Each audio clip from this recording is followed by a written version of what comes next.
আসসালামু আলাইকুম। আজকে চলে আসলাম নদীতে কিভাবে ইলিশ মাছ ধরে।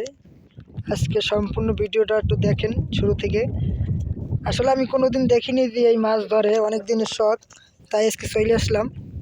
তা ইতিমধ্যে কিন্তু একটা মাছ পাইছি আমরা, সেটা হলো পোমা মাছ। জাল অনেকখানি উঠেছি, জানি না সামনে আরও মাছ পাই কিনা। আমাদের সাথেই থাকুন আপনারা। হঠাৎ করে যদি বাইরে যায় তাহলে কিন্তু লাকি। দোয়া করবেন জানি 1 কেজি 2 কেজি ওজনের একটু পাওয়া যায়। জাল প্রায় শেষ হয়ে যায় কই।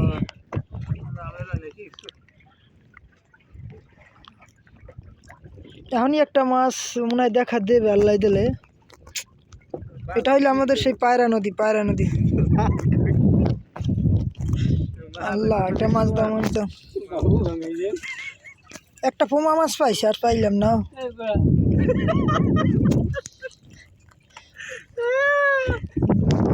জালিমির হাসি কেন, মাছ পাইছেন?